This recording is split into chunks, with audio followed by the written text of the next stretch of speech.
إن الحمد لله نحمده ونستعينه ونستغفره ونعوذ بالله من شرور أنفسنا ومن سيئات أعمالنا. من يهده الله فلا مضل له ومن يضلل فلا هادي له. وأشهد أن لا إله إلا الله وحده لا شريك له وأشهد أن محمدا عبده ورسوله.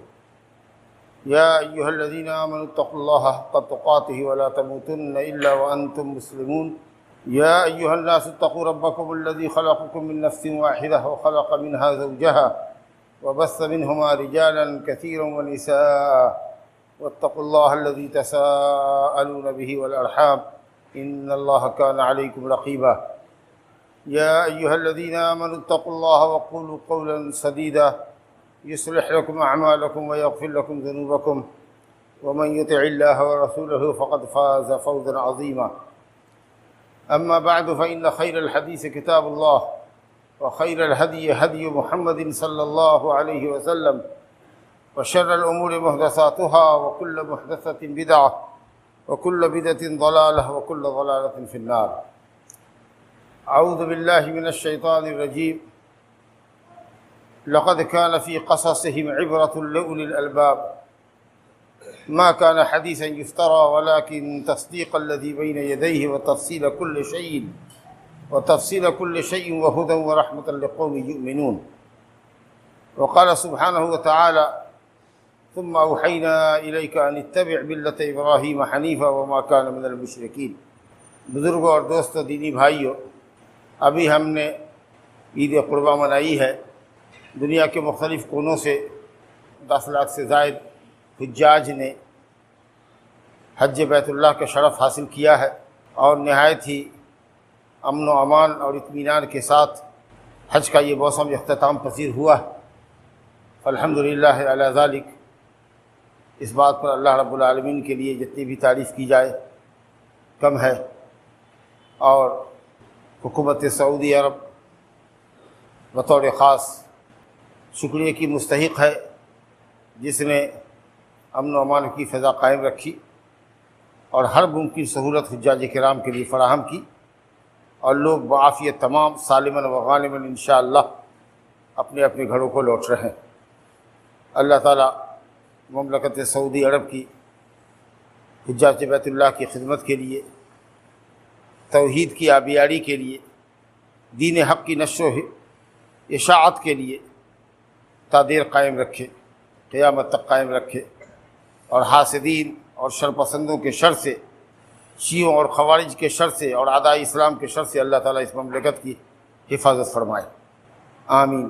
جو لوگ غیر حاجی تھے انہوں نے بھی اپنے اپنے ملکوں میں استطاعت کے حساب سے قربانی کی، اور ابھی جلد ہی 13 ذی الحجہ کو ہم عید کے ایام سے فارغ ہوئے ہیں. حج کے مناسک اور اسی طریقہ سے ہماری اپنے ملکوں میں قربانی، ان سب کا تعلق، سیدھا تعلق حضرت ابراہیم خلیل اللہ علیہ الصلوۃ والسلام اور ان کے خانوادے سے ہے. حضرت ہاجرہ، حضرت اسماعیل ذبیح اللہ علیہ الصلوۃ والسلام سے ہے. ہم نے ان کی وہ سنت ابھی ادا کی ہے.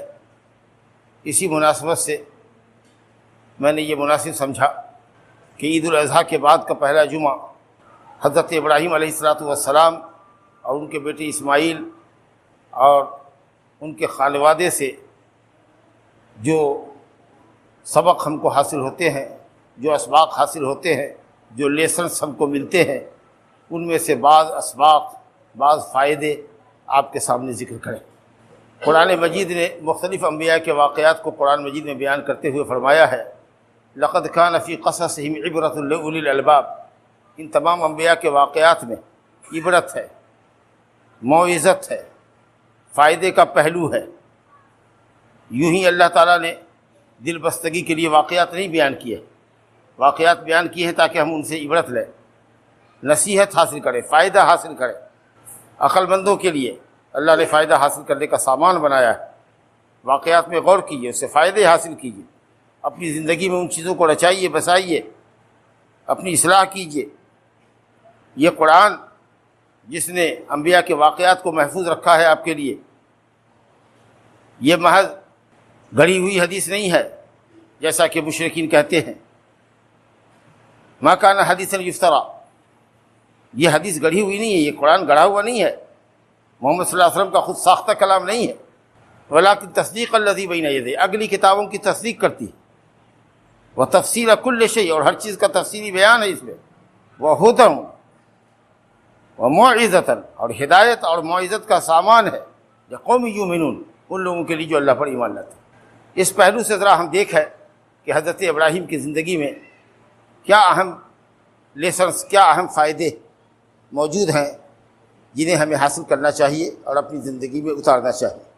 میں نے سورہ نحل کی 23ویں نمبر کی آیت پڑھی ہے، ثم اوحینا الیک ان اتبع ملۃ ابراہیم حنیفا۔ اس آیت سے قبل سورہ نحل کی آیت نمبر 20 میں اللہ تعالیٰ نے فرمایا ہے ان ابراہیم کان امۃ قانتا للہ حنیفا ولم یک من المشرکین۔ اس کے بعد فرمایا شاکرا لانعمہ اجتباہ وہداہ الی صراط مستقیم وآتیناہ فی الدنیا حسنۃ وانہ فی الآخرۃ لمن الصالحین ثم اوحینا الیک ان اتبع ملۃ ابراہیم حنیفا وما کان من المشرکین۔ سورہ نحل آیت نمبر 20 سے لے کر 23 تک، اس میں اللہ تعالیٰ نے حضرت ابراہیم کی صفات حمیدہ کو بیان کیا ہے کہ وہ ایک اکیلا امت تھا۔ امت کے معنی جماعت، جو کام جماعت نہیں کر سکتی وہ ایک اکیلا حضرت ابراہیم نے کر دکھایا۔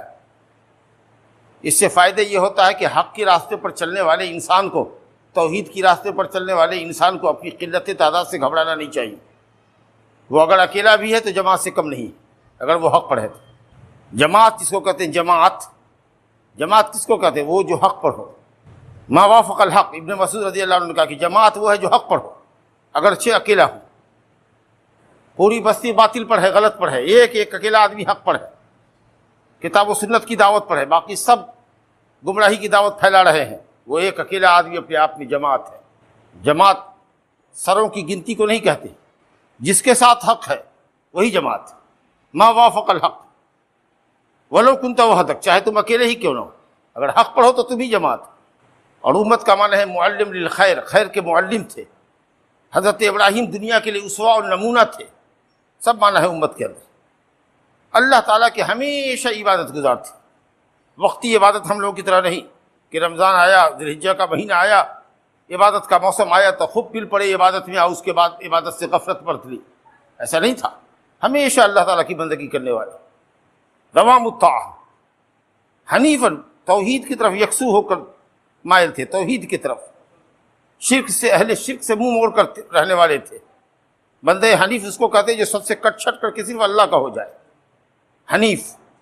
جیسے کسی کا پیر ایسے مڑا ہوا ہو اس کی طرف، ایسے پاؤں مڑا ہوا ہو دونوں پیر، بجائے ایسے ہونے کے ایسے اسی کی طرف مڑا ہوا ہو تو اس کو کہتے ہیں حنیف۔ وہ اللہ کی طرف مڑے ہوئے تھے، اللہ کے علاوہ سے منہ پھیر کر صرف اللہ کی طرف مائل تھے، چہرہ اللہ کی طرف تھا، اب پیٹھ دنیا والوں کی طرف تھا۔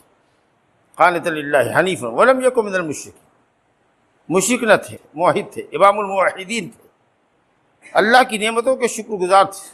ہم نے ان کو چن لیا رسالت کے لیے اور خلت کے لیے، اس کو خلیل اللہ بنا دیا۔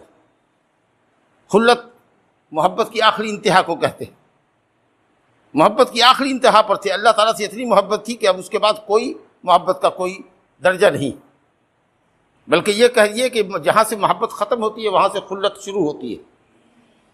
رگو پے میں گویا اللہ رب العالمین کی محبت سمائی ہوئی تھی، سرایت کر چکی تھی، تو خلیل اللہ بنایا، ابو الانبیاء بنایا۔ ان کے بعد تمام نبی محمد صلی اللہ علیہ وسلم تک جتنے بھی نبی آئے، ہزاروں نبی، سب انہی کی اولاد میں سے آئے۔ دو نسل چلی وہاں سے، ایک حضرت اسحاق کی جو ان کی پہلی بیوی سارہ سے تھے، تو وہ بنی اسرائیل کہلائے۔ حضرت یعقوب علیہ السلام کا نام تھا یا لقب تھا بنی اسرائیل، تو ان سے جو اولاد چلی جس میں حضرت یوسف ہے، حضرت داؤد و سلیمان ہے، حضرت موسیٰ ہے، حضرت عیسیٰ، جتنے انبیاء تھے وہ سب انبیاء بنی اسرائیل تھے۔ اور حضرت اسماعیل ذبیح اللہ کی اولاد میں ایک ہی نبی محمد صلی اللہ علیہ وسلم آخری نبی کی حیثیت سے دنیا میں تشریف لائے۔ گویا حضرت ابراہیم سے لے کر کے حضرت محمد صلی اللہ علیہ وسلم تک نبوت کے سلسلے کو اللہ نے حضرت ابراہیم کی نسل میں رکھا، اور جتنی کتابیں آسمانی اتاری سب انہی کے خانوادے میں اتاری۔ توریت، انجیل، زبور، صحف ابراہیم، صحف موسیٰ، قرآن مجید، سب انہی کی اولاد میں اتری۔ تو اللہ نے یہ مقام ان کو عطا فرمایا، اصطفاہ، اللہ نے ایسا چنا ان کو، دنیا انسانیت کا امام بنا دیا. کیوں؟ اس لیے کہ وہ اللہ کی نعمتوں کے شکر گزار تھے. وَهَدَاهُ إِلَىٰ صِرَاطٍ مُّسْتَقِيمٍ وَآتَيْنَاهُ فِي الدُّنْيَا حَسَنَةً وَإِنَّهُ فِي الْآخِرَةِ لَمِنَ الصَّالِحِينَ.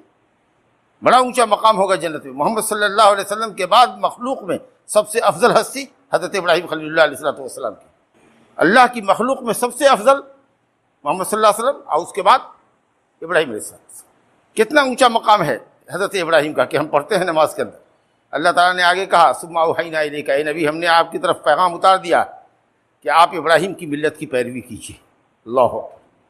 ابراہیم کی ملت کیا تھی؟ ابراہیم کا دین کیا تھا؟ ایک اللہ وحدہ لا شریک لہ کی عبادت، بندگی اللہ کے لیے خالص ہونی چاہیے، اور شرک سے اور اہل شرک سے برات اور بیگانگی ہو. مشرکین سے اور شرک سے اور مشرکین سے برات ہو، بیزاری ہو، اعلان برات ہو کہ اے مشرکو ہمارا تم سے کوئی تعلق نہیں، تم سے اور تمہارے دین سے ہمارا کوئی تعلق نہیں. یہ برات. کچھ لوگ توحید پڑھتے ہیں لیکن مشرکین کے ساتھ بھی برات نہیں ہے، ان کے ساتھ بھی دوستی کر رہے ہیں، ان کی بھی منہ بھرائی کر رہے ہیں، ان کی بھی تعریف کر رہے ہیں، ان کو بھی اپنا بھائی سمجھ رہے ہیں، یا نہیں نعوذ باللہ کسی نہ کسی خانے میں ان کے دھرم کو بھی صحیح مان رہے ہیں. تو آپ موحد نہیں ہیں، آپ مسلمان نہیں ہیں. اننی براء منکم ومما تعبدون من دون اللہ. حضرت ابراہیم نے کھلے طریقے پر اپنے عقیدے کا اظہار کیا کہ میں تم سے اور تمہارے باطل معبودوں سے بری ہوں. اتنا صاف ستھرا عقیدہ تھا ان کا. تو حضرت ابراہیم علیہ السلام کی انہی گناگو صفات کی وجہ سے اللہ نے ان کو دنیا انسانیت کا امام بنایا، اور محمد صلی اللہ علیہ وسلم کو اور ان کے ذریعے آپ کی امت کو خبر کیا ملت ابیکم ابراہیم، تمہارے باپ ابراہیم کی ملت کو لازم پکڑو، ان کے دین کو لازم پکڑو، ان کی شریعت کو لازم پکڑو. جو چیزیں منسوخ نہیں ہیں تمہاری شریعت میں ان کو عمل کرو. کیسے آپ قربانی کی سنت کر رہے ہیں، کیسے آپ حج کے ارکان، طواف، سعی کس کی سنت ہے، منی، عرفات، مزدلفہ میں جانا کس کی سنت ہے؟ سب ابراہیم خلیل اللہ ان کے خانوادے کی سنت ہے. ہم لازم پکڑے ہوئے ہیں، شریعت نے ہم کو حکم دیا ہے. یہ قربانی کس کی سنت ہے؟ سنت ابیکم ابراہیم. محمد صلی اللہ علیہ وسلم کے ذریعے اللہ نے حضرت ابراہیم کی سنت کو جاویدانی عطا کر دی، خلود عطا کر دیا. قیامت تک کے لیے سنت کو حضرت ابراہیم کی اس امت کے ذریعے باقی رکھا ہے. ہاں جو چیزیں منسوخ ہیں ہماری شریعت جس کی تائید نہیں کرتی ہے وہ بات الگ ہے. تو جس چیز کو کہا جا رہا ہے کہ ملت ابیکم ابراہیم کی ملت کا مطلب یہاں پر توحید کی ملت کی پیروی کیجیے، شرک سے اور اہل شرک سے بیزاری کا اظہار کیجیے. اور جو احکام حج کے ہوں یا قربانی کے ہوں یا دوسرے جو ابراہیم کی ملت میں تھے وہ اگر یہاں باقی ہیں، منسوخ نہیں ہے، تو اس کی پیروی کیجیے. یہ نبی صلی اللہ علیہ وسلم کو حکم ہو رہا ہے. گویا ابراہیم ہمارے نبی کے لیے، ہمارے لیے، پوری دنیا کے لیے آئیڈیل. قد کانت لکم اسوۃ حسنۃ فی ابراہیم والذین معہ. کس چیز میں؟ اذ قال لقومہ انا براء منکم ومما تعبدون من دون اللہ. اس بات میں وہ تمہارے لیے نمونہ ہے کہ تم دنیا والوں کو کہو کہ اے مشرکو میں شرک سے اور تم سے، تمہارے شرکیہ اعمال سے بیزار ہوں. ہم موحد ہیں، ہم مشرک نہیں ہیں، ہمارا اہل شرک سے کوئی لینا دینا نہیں. بہرحال ابراہیم علیہ السلام کی زندگی میں ہر قدم پر فائدہ ہی فائدہ. حضرت ابراہیم اور ان سے پہلے کے جو نبی تھے اور ان کے بعد جو نبی آئے، تمام انبیاء اور رسول علیہ السلام کی اصل ڈیوٹی اور اصل ذمہ داری کیا تھی؟ ایک اللہ وحدہ لا شریک لہ کی بندگی کی طرف لوگوں کو بلانا، اور اللہ کے علاوہ کی جو بندگی مختلف شکلوں میں ہو رہی تھی اس سے لوگوں کو روکنا. یہی تمام انبیاء کا وظیفہ رہا، ان کی ڈیوٹی رہی. وظیفہ بولے تو ڈیوٹی، ذمہ داری، اصل ذمہ داری یہی تھی، توحید کی دعوت دینا. ایک اللہ جو خالق کائنات ہے وہی بندگی کے لائق. حضرت ابراہیم خلیل اللہ علیہ السلام نے اس دعوت کا آغاز کہاں سے کیا؟ اپنے باپ سے کیا، جو سب سے قریبی تھا، اقرب الاقربین تھا. معلوم یہ ہوا کہ دعوت کا کام قریبی رشتہ داروں سے کرنا چاہیے، اپنے گھر سے دعوت کا کام شروع کرنا چاہیے. اگر گھر والے ہدایت پر آ جائیں، رشتہ دار ہدایت پر آ جائیں تو الحمدللہ بڑی بات ہوتی ہے. اسی لیے مکہ والے اور مکہ کے باہر والے دیکھتے تھے کہ بنو ہاشم، بنو مطلب کیا کرتے ہیں، محمد صلی اللہ علیہ وسلم کو مانتے ہیں کہ نہیں مانتے، اس کا انتظار تھا. اللہ اکبر. قرآن نے بھی کہا وَأَنذِرْ عَشِيرَتَكَ الْأَقْرَبِينَ. اے نبی اپنے قرابت مند رشتہ داروں کو، نزدیکی خاندان والوں کو ڈرائیے. حضرت ابراہیم نے اپنے باپ سے دعوت کو شروع کیا. کیا خوبصورت انداز ہے. مشرک باپ ہے، بیٹا مسلمان نبی ہے، کیسی گفتگو کر رہا ہے آپ غور کیجئے. ادب اور احترام، آداب پدری کا کتنا خیال ہے، اور الفاظ کتنے رقیق، کتنے لطیف ہیں، اور کتنی خوش بیانی ہے. اور کتنی فصاحت و بلاغت ہے. یا ابتی واذکر فی الکتاب ابراہیم انہ کان صدیقا نبیا اذ قال لابیہ یا ابت لم تعبد ما لا يسمع ولا يبصر ولا یغنی عنک شیئا. ابا ایسی چیز کی کیوں پرستش کرتے ہیں جو سن نہیں سکتا، جو دیکھ نہیں سکتا، آپ کو کوئی کام نہیں آ سکتا. دیکھیے تو کیا انداز ہے. یا ابت انی قد جانی من العلم ما لم یاتک فاتبعنی اہدک صراطا سویا. ابا میرے پاس وہ علم ہے جو آپ کے پاس نہیں ہے. یہ نہیں کہا کہ آپ جاہل ہیں، میں عالم ہوں، میں نبی ہوں. ابا میرے پاس وہ علم ہے جو آپ کے پاس نہیں. اگر کسی کو کہیے میں وہ جانتا ہوں جو تم نہیں جانتے تو اس کو یہ تکلیف نہیں ہوگی، تو کیا بولے گا تو جاہل ہے، کتنا خراب لگے گا. یا ابت انی قد جانی من العلم، میرے پاس وہ علم ہے جو آپ کے پاس نہیں. فہدنی، آپ میری پیروی کیجیے، ہدایت کی راہ پر آ جائیے گا. یا ابت لا تعبد الشیطان، یہ جو بت پوج رہے ہیں آپ ہیکل بنا کر کے، ستاروں کی جو ہیکل بنائے ہوئے بڑا بڑا مجسمہ، یہ شیطان کی پرستش ہے. ابا شیطان رب تعالیٰ کا بڑا نافرمان تھا. یا ابت انی اخاف علیک ان یمسک عذاب من الرحمن فتکون للشیطان ولیا. ابا مجھے ڈر ہے کہ اگر آپ اسی طریقے سے بت پوجتے رہے تو کہیں اللہ کا عذاب نہ آپ کو دھر پکڑے اور پھر آپ شیطان کے دوست نہ بن جائیے. اللہ اکبر، کیا پیارا انداز ہے، کتنا ادب ہے کہ ایک مسلمان باپ بیٹا اپنے مشرک باپ سے، اگر باپ ماں مشرک بھی ہو تو کس ادب سے باپ سے بات کرے. ماں باپ کا مقام ہے. شرکیہ باتوں میں ماں باپ کی پیروی تو نہیں کریں گے، گناہ کے کام میں ماں باپ کی پیروی نہیں کریں گے، لیکن ادب پدری کو ملحوظ رکھیں گے. باپ باپ ہوتا ہے، ماں ماں ہوتی ہے. قرآن نے کہا وَإِن جَاهَدَاكَ عَلَىٰ أَن تُشْرِكَ بِي مَا لَيْسَ لَكَ بِهِ عِلْمٌ فَلَا تُطِعْهُمَا وَصَاحِبْهُمَا فِي الدُّنْيَا مَعْرُوفًا. ماں باپ اگر شرک کے لیے مجبور کرے مت مانو ان کی بات، لیکن دنیاوی معاملات میں ان کے ساتھ بہتر سلوک کرو. وَصَاحِبْهُمَا فِي الدُّنْيَا مَعْرُوفًا.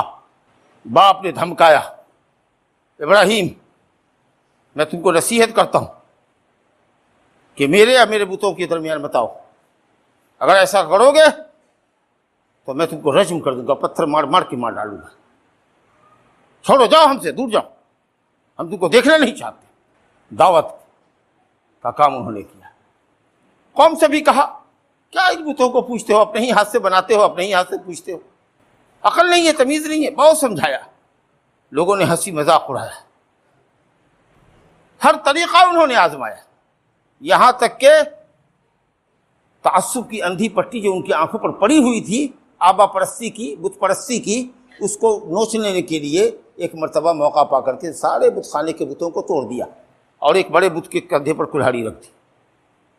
سمجھتے تھے کہ آئیں گے لوگ، پوچھیں گے، سمجھیں گے تو مجھے موقع ملے گا بالکل کھلم کھلا بات کرنے کا کہ جن کو تم معبود سمجھتے ہو، جن کو نفع نقصان کا مالک سمجھتے ہو، یہ تو اتنے کمزور ہیں کہ یہ اپنی حفاظت آپ نہیں کر سکے. کوئی ان کو مار کر کے ان کے ٹکڑے ٹکڑے کر کے چلا گیا، یہ اپنی حفاظت نہیں کر سکے، یہ تمہاری کیا حفاظت کریں گے. شاید ہدایت پا جائیں، لیکن وہ سب بھی کچھ ہوا، اس کے بعد بھی ہدایت نہیں ملی. تو ہمارا کام دعوت تبلیغ کا کام حکمت کے ساتھ، موعظت کے ساتھ، جہاں کہیں بھی رہیں، جیسے بھی رہیں، جو اسلوب مفید ہو، جو طریقہ مفید ہو، اس طریقے کا استعمال کرنا چاہیے دعوت کے لیے، جیسا کہ حضرت ابراہیم نے کیا. یہ الگ بات ہے کہ ہدایت کسی کو بھی نہیں ملی سوائے ان کی بیوی کے. وآمن لہ لوط، ایک بھتیجا اگر تھا یوں لوط، تو وہی مسلمان ہوا. پوری قوم بت کو توڑ دینے کے بعد اور قوم کو رسوا کر دینے کے بعد بھی کہ تمہارے معبود تمہاری کیا حفاظت کریں گے جو اپنی حفاظت نہیں کیا. قوم کی آنکھ سے پٹی نہیں ہٹی شرک و بدعت کی. تو داعی کا کام دعوت کرنا ہے، اللہ کے دین کی طرف لوگوں کو بلانا ہے، حکمت اور پابندی کے ساتھ لگے رہو. ہدایت ملتی ہے تو الحمدللہ، نہیں ملتی ہے تو ہماری کوئی ذمہ داری نہیں. لیس علیک ھداھم ولکن اللہ یہدی من یشاء. اے نبی، آپ کی ذمہ داری نہیں ہے کہ آپ لوگوں کو ہدایت دے دیں. ہدایت پر لانا آپ کا کام نہیں ہے، آپ کا کام تو صرف راہ دکھانا ہے. راستہ دکھا دیجئے، آپ ان کی ہدایت کے ذمہ دار نہیں ہیں. ولکن اللہ یہدی من یشاء، اللہ جس کو چاہتا ہے ہدایت دیتا ہے. ہدایت آپ کے ہاتھ میں نہیں ہے، آپ کے ہاتھ میں صرف راستہ دکھانا ہے. ہمارا کام آپ کو سمجھانا ہے، زبردستی چلانا نہیں ہے. دل پر راج اللہ کا ہے. یہ ہے حضرت ابراہیم علیہ السلام کی دعوت، اور اس میں وہ لگے رہے. باپ کی دھمکی برداشت کی، قوم کی دھمکی برداشت کی، بلکہ قوم کے آگ کے انگاروں میں بھی کود پڑے. ایک دوسرا مرحلہ آپ اسی سے سمجھیے کہ اگر ہم اور آپ دعوت کا کام کریں گے، اللہ کی توحید کی طرف لوگوں کو بلائیں گے، غلط رسم و رواج کے خلاف آواز اٹھائیں گے، تو ضروری ہے کہ کوئی آپ پر بھکتی کسے گا، آپ کا استہزاء کرے گا، ہو سکتا ہے کہ آپ کو جسمانی اذیت دے، مارے پیٹے، ہر طرح کی تکلیف سے آپ کو گزرنا پڑے گا۔ دین اور دعوت کی راہ کوئی سجی سجائی راہ نہیں ہے، گویا کہ کانٹوں پر چلنا جیسا ہے، کانٹوں پر چلنا ہے۔ وقت کے دھارے کو موڑ سکتا ہے آدمی، پانی کے اوپر بند باندھ سکتا ہے، پہاڑ کاٹ سکتا ہے، لیکن بگڑی ہوئی قوم کا بنانا بڑا مشکل ہوتا ہے، اس کے لیے بڑی محنت کرنی پڑتی ہے اور ہر طرح کی تکلیف برداشت کرنی پڑتی ہے۔ اور وہ ہم کو حضرت ابراہیم کی زندگی میں اس کی بہترین مثال ملتی ہے کہ کس طریقے سے انہوں نے ہر تکلیف کو برداشت کیا، یہاں تک کہ نمرود کو بھی گلے لگایا اور کود پڑے آگ کے اندر، اللہ تعالیٰ نے وہاں بھی بچایا۔ حسبنا اللہ و نعم الوکیل کہتے ہوئے اللہ ہم کو کافی اور وہی بہتر کارساز ہے، اس کے دین کی خاطر اگر قوم نے عذاب دیا تو چلو کود جاتے ہیں، جان دی ہوئی اسی کی تھی، حق تو یہ ہے کہ حق ادا نہ ہوا۔ اور دنیا نے دیکھا، تاریخ گواہ ہے، قرآن مجید کی گواہی ہے کہ اللہ نے کہا یا نار کونی بردم و سلام علی ابراہیم، ٹھنڈی ہو جا سلامتی کے ساتھ ابراہیم پر، اور ابراہیم ہنستے کھیلتے اس میں سے واپس آ گئے۔ اب اس کے بعد قوم نے کیا کہا، باپ نے کیا کہا، چلو گھر چھوڑو، نہیں رہنے دینا، وہاں بھی بچ نکلے۔ تو اب تیسرا معاملہ آتا ہے ہجرت کا، گھر چھوڑو، وطن چھوڑو۔ گھر وطن چھوڑنا آسان ہے؟ جہاں سے انسان کی یادیں وابستہ ہوتی ہیں، جس کی مٹی سے انسان کو پیار ہوتا ہے۔ لندن امریکہ بھی چلے جائیے گا، اگر آپ بڑے آرام آشائش کے ساتھ رہیے گا تو 2 مہینہ 4 مہینہ 2 سال برداشت کیجیے گا، 2 سال 4 سال کے بعد چاہت ہوگی کہ ذرا سا چلے ہیں اسی بچلا ٹولہ، ذرا دیکھیں نظام چوک، دیکھیں 0 مائل دیکھیں، اس کے لیے طبیعت مچلے گی، حالانکہ کچھ نہیں ہے، اس کی گلیاں بھی یہاں کے شہروں سے خوبصورت ہیں، لیکن وطن سے انسان کو فطری محبت ہوتی ہے۔ حضرت ابراہیم خلیل اللہ نے بابل کی سرزمین جو عراق میں پڑتی تھی، جہاں وہ پیدا ہوئے پلے تھے بڑھے تھے اور قوم کی دشمنی کا مقابلہ کیا تھا، اس کو چھوڑا اور چلے کہاں؟ ارض مقدس فلسطین، بیت المقدس چلے، اور پھر وہاں سے مصر چلے گئے، اور پھر مصر سے دوبارہ فلسطین واپس آئے، اللہ، اور پھر فلسطین سے اپنی بیوی ہاجرہ کو اور اسماعیل کو بسانے کے لیے مکہ آئے، اور مکہ سے پھر فلسطین آئے، اور وقتاً فوقتاً مکہ فلسطین کرتے رہے۔ یہ ہے زندگی کا سفر۔ آپ دیکھیے کتنی مطابقت ہے، محمد صلی اللہ علیہ وسلم کو بھی اور ان کے ماننے والوں کو بھی مکہ والوں نے بہت ستایا، تو آپ نے صحابہ کرام کو کہا کہ حبشہ چلے جاؤ، وہاں کا نصرانی بادشاہ بڑا عادل و منصف ہے، وہ تم کو پناہ دے گا۔ اور پھر اس کے بعد دوسری ہجرت جب اللہ کے نبی کو حکم ہوا مدینہ کے لیے، تو نبی صلی اللہ علیہ وسلم نے مدینہ ہجرت فرمائی، صحابہ کرام کو مدینہ ہجرت کرنے کے لیے کہا۔ 2 بار حضرت ابراہیم خلیل اللہ نے بھی ہجرت کی، شام اور مصر اور شام، اور اس کے بعد نبی صلی اللہ علیہ وسلم کو بھی دیکھیے تو آپ نے بھی 2 مرتبہ ہجرت کروانی، صحابہ کو کہا حبشہ جاؤ، پھر کہا کہ مدینہ چلو۔ تو یہ ہجرت تھی جو انہوں نے برداشت کی۔ اب آئیے اسی میں دیکھ لیجیے کہ حضرت ابراہیم خلیل اللہ علیہ السلام مشکلات میں اور مصائب میں کس قدر اللہ سے گریہ زاری کرتے تھے، گھبراہٹ میں کس طریقے سے اللہ کی طرف مائل ہوتے تھے، نماز پڑھتے تھے۔ یاد کیجیے جب فلسطین سے چلے مصر، تو مصر کے جابر اور ظالم شخص کو، بادشاہ کو یہ خبر ملی کہ ایک نووارد ہمارے شہر میں آیا ہے جس کے ساتھ عورت بڑی خوبصورت ہے۔ پہلی بیوی جو حضرت ابراہیم کی تھی، حضرت سارہ، انتہائی خوبصورت۔ اب اس نے سپاہیوں کے ذریعے اس عورت کو پکڑوایا، بلایا، چاہتا تھا اسے مکالا کر دے۔ ادھر حضرت ابراہیم خلیل اللہ علیہ السلام اس عالم کرب میں، بے چینی کے اس عالم میں کہ ان کی عزت کو، ان کی آبرو کو ان کے ہاتھ سے چھین لیا گیا اور دربار میں پہنچا دیا گیا ہے۔ معلوم نہیں وہ ظالم اس کے ساتھ کیا سلوک کرے گا، میری بیوی کے ساتھ کیسی حالت ہو سکتی ہے، اضطرابی کیفیت کیا ہو سکتی ہے۔ ہائے باپ ہائے چلانے کے بجائے انہوں نے وضو کیا، نماز پڑھی، گریہ زاری کے ساتھ اللہ سے دعا کی کہ اللہ میری عزت کی حفاظت فرمانا۔ اور ادھر اماں سارہ نے بھی وضو کیا اور اللہ سے دعا کی کہ اللہ میں نے اپنی عزت اور عصمت کو اپنے شوہر کی امانت سمجھا ہے، میں نے کبھی اس امانت میں خیانت نہیں کی ہے، اللہ تعالیٰ آج بھی میری عزت کے ساتھ امانت تھی رہے، خیانت نہ ہو، وہ ظالم ہم تک نہ پہنچے۔ اور یہ دعا اللہ نے قبول کی، اور جیسے ہی وہ ہاتھ بڑھاتا تھا کہ زمین میں دھس جاتا تھا، یا زمین اس کے پاؤں کے نیچے سے حرکت کرنے لگتی تھی، اس کا ہاتھ چل ہو جاتا تھا، طاقت نہیں رہتی تھی۔ کئی مرتبہ کی کوشش کے باوجود بھی وہ ناکام رہا۔ کہا کیا کس شیطانہ کو لے آئے ہو، بھتنی کو لے آئے ہو؟ ارے وہ بھتنی نہیں تھی، وہ اللہ کی نیک بندی تھی، اللہ حفاظت کر رہا تھا اس کی عزت و ناموس کی۔ تنگ آ کے اس نے چھوڑ دیا، کہا کہ نہیں میں اس تک نہیں پہنچ سکتا ہوں۔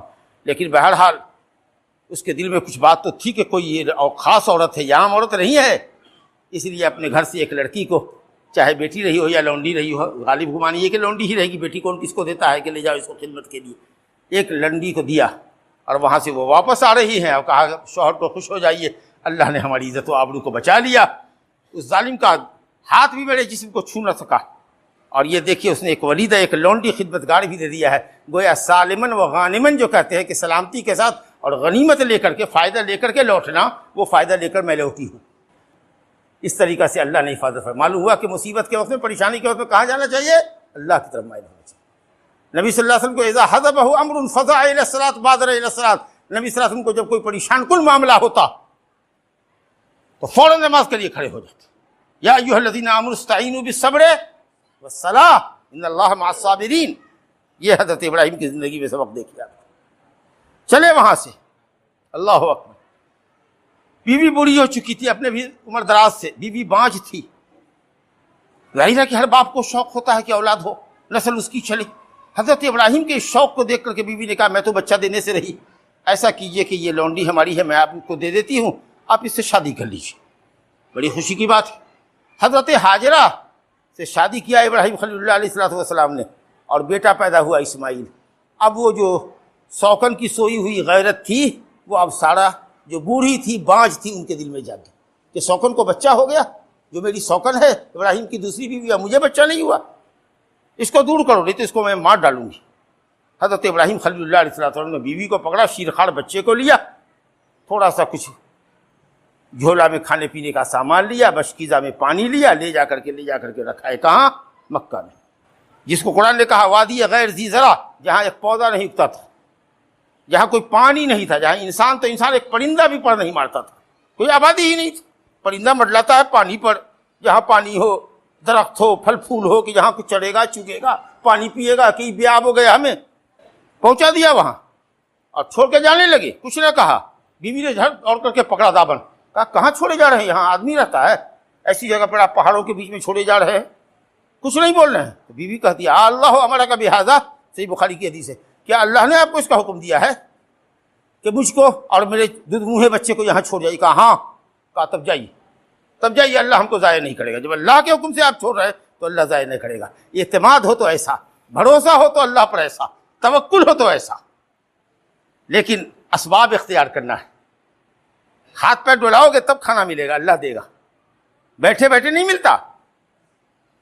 اور تم غلطی نہیں کرو گے کہ جنگل میں جا کے بیوی بیٹا کچھ چھوڑ کے آ جاؤ گے کہ اللہ تعالیٰ روزی دے گا۔ وہاں حضرت ابراہیم نے اللہ کے حکم سے کیا تھا اور کچھ دے کر کے آئے تھے، اور جب وہ رسد ختم ہو گیا، پانی ختم ہو گیا، تو اماں ہاجرہ بیٹھی نہیں، حرکت کر رہی ہیں، پانی کی تلاش میں دوڑ رہی ہیں۔ ایک دو مرتبہ نہیں، دو پہاڑی پر صفا اور مروہ کے درمیان 7 مرتبہ دوڑی ہے کہ کہیں دور تک دیکھے، کہیں کوئی پودا ہو، کہیں کوئی پانی ہو۔ اور آپ کو معلوم ہے کہ وہاں پانی کا چشمہ اگل پڑا۔ حضرت جبریل امین علیہ السلام نے ایڑی ماری یا پڑ مارا اور وہاں سے چشمہ نکل گیا۔